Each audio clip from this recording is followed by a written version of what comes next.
Spinning mills workers union సర్వసభ్య సమావేశం నూతన కమిటీని ఎన్నుకోవడం జరిగింది అని president Nandagopal, vice president Krishnareddy వెల్లడించారు. Madanapalle spinning mills workers union ఆధ్వర్యంలో బుధవారం ప్రెస్ క్లబ్లో సమావేశమై నూతన కమిటీ వివరాలను వెల్లడించారు. ఈ సందర్భంగా president Nandagopal, vice president Krishnareddy మాట్లాడుతూ గత నెల 26న Madanapalle spinning mills workers union సర్వసభ్య సమావేశం నిర్వహించడం జరిగిందని, ఈ సమావేశానికి 207 మంది సభ్యులు హాజరు కావడం జరిగిందని, ఈ సందర్భంగా పాత కమిటీ గత 10 సంవత్సరాలుగా ఎలాంటి సర్వసభ్య సమావేశాలు నిర్వహించలేదని, ఇష్టానుసార నిర్ణయాలు తీసుకుని కార్మికులకు అన్యాయం చేశారని ఆరోపించారు. ఇందుకు కారణమైన పాత కమిటీ రద్దు చేస్తూ నూతన కమిటీ ఎన్నిక చేయడం జరిగిందని వివరించారు. కోర్టుల చుట్టూ తిరగడం వలన కార్మికులకు ఇప్పటికే చాలా నష్టం జరిగిందని ఆవేదన వ్యక్తం చేశారు. పాత కమిటీ వారు రికార్డులను అప్పగించాలని కోరారు. 207 మంది వాళ్ళు ఫిజికల్గా హాజరయ్యారు. ఆ యొక్క సమావేశానికి నేనే అధ్యక్షత వహించాను.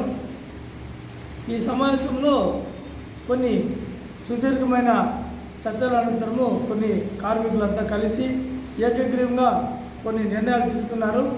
ప్రధానంగా గత యూనియన్ వాళ్ళు అంటే యూనియన్ కమిటీ అంటే అధ్యక్షులు శ్రీ జె నరసింహమూర్తి గారు, అదేవిధంగా ఇతర కార్యవర్గ సభ్యులు గత 10 సంవత్సరాలుగా ఇంతవరకు కూడా వాళ్ళు ఏ రోజు కూడా ఒక జనరల్ బాడీ మీటింగ్ ఏర్పాటు చేయలేదు. కార్మిక నూతన కమిటీ వాళ్ళకు కమిటీ కూడా ఏర్పాటు చేయకుండా వాళ్ళ యొక్క కార్మికులకు సంబంధించిన ప్రధానమైన సమస్యల గురించి వారిని సంప్రదించకుండా వాళ్ళు సొంత నిర్ణయాలు తీసుకొని కేసులు వేశారు కోర్టులంతా.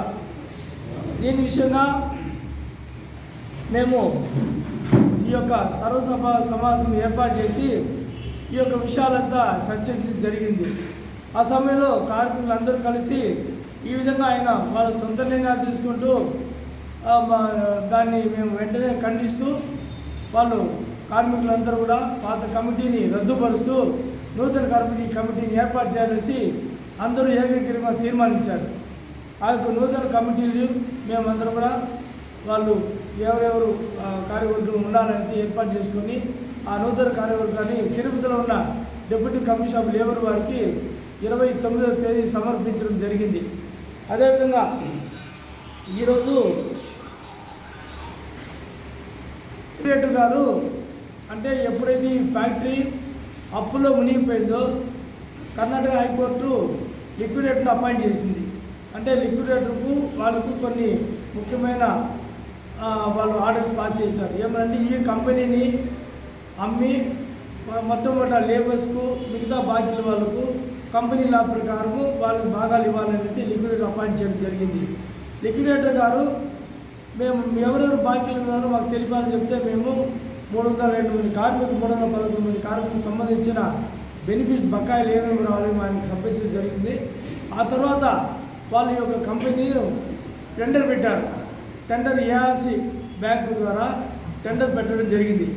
ఈ టెండర్ని ఈ మధ్యకాలంలో 39 కోట్లు ఇచ్చి శ్రీహరి కన్స్ట్రక్షన్ వారు ఎత్తడం జరిగింది.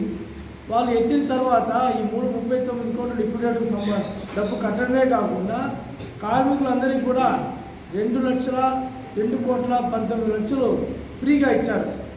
అంటే ఆ ఫ్రీగా ఇచ్చిన డబ్బులు ఈ యొక్క నాయకులు పాత కమిటీలో ఉన్న నాయకులు కూడా వాళ్ళకి చెల్లించకుండా ఆ డబ్బుల్లో కూడా ప్రతి కార్మికులు కూడా మాకు 5,000 రూపాయలు డబ్బులు ఇవ్వాలనేసి డిమాండ్ చేశారు. కానీ కార్మికులు ఒప్పుకోలేదు. తద్వారా శ్రీహరి కన్స్ట్రక్షన్ వారు ప్రకటించిన 2,19,00,000 చెక్కుల ద్వారా ప్రతి కార్మికుడికి ఇవ్వడం జరిగింది. కాబట్టి కొత్త కార్యవర్గం ద్వారా ఇవ్వడం జరిగింది.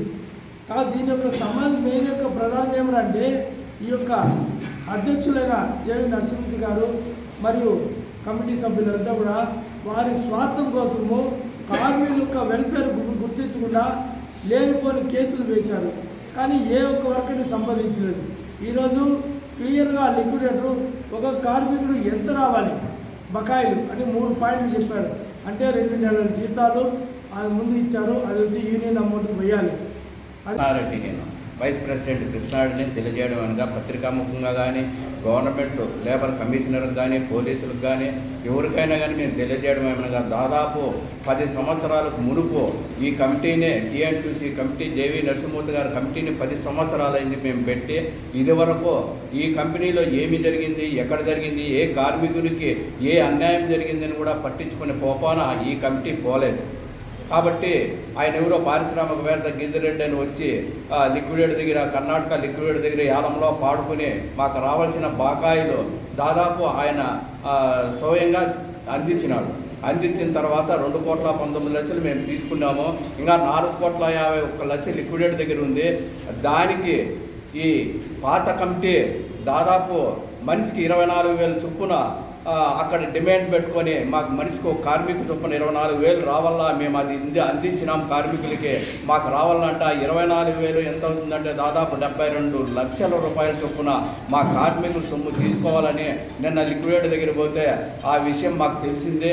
అయితే ఈ నరసింహమూర్తి టీఎన్టీసీ ప్రెసిడెంట్ నరసింహమూర్తి దాదాపు 30 కోట్ల కేసు వేసినానన్నాడు, మళ్ళీ లాస్ట్కి 22 కోట్ల కేసు వేసినన్నాడు, లాస్ట్కు 12 కోట్లకు అన్నాడు, ఇప్పుడు లాస్ట్కు 9 కోట్లకు అంటాడు. ఏడు వచ్చింది రావట్లేదు.